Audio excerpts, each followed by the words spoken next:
Anger and disappointment in Gambia after the announcement Sunday of the unlikely coalition between the party of former leader Yahya Jammeh and that of his successor Adama Barrow seeking a new mandate in December.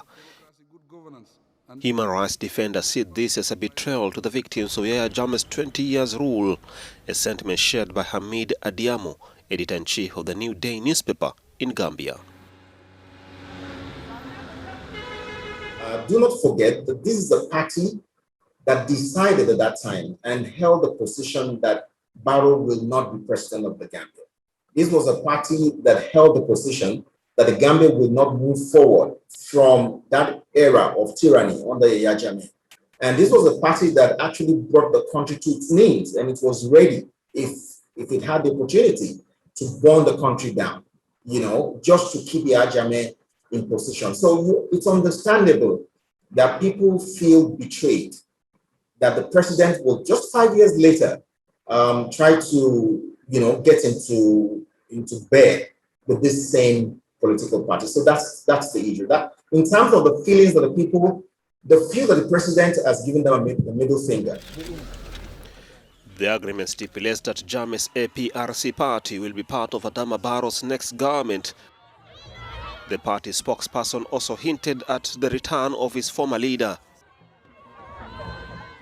Barrow will be completely mistaken to bring in someone as domineering, as overbearing as Yahya Jammeh into the country so soon. I do not think he's going to make that mistake.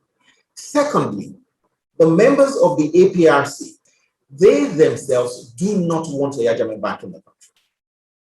They do not. Because towards the end of Yahya Jammeh's reign, he was already turning against his friends and his own associates. And I am sure that APRC people, APRC members and the bigwigs actually enjoy their own freedom without Yahya Jammeh. So what you're saying right now is just politics in play. The APRC guys need to be able to convince APRC voters that we are negotiating for the return of Yahya Jammeh in order to win their votes. That's all. And once the election is over and Barrow is back as president, everybody's going to forget about Yahya Jammeh. Critics fear that the alliance between the APRC party and the NPP will deny victims their right to justice. I can tell you that Yahya Jammeh cannot escape prosecution for his crimes. Because do not forget that those crimes are international in character. Clearly, it looks like he's guilty of killing Ghanaians, Nigerians, Togolese, and even American citizens. Jammeh will be brought to justice, whether it's now, whether it's later, whether it's the Arborist style, whether it's the ICC style. But Yahya Jammeh will not escape justice. And Adama Barrow will not be careless enough to bring Yahya Jammeh back here.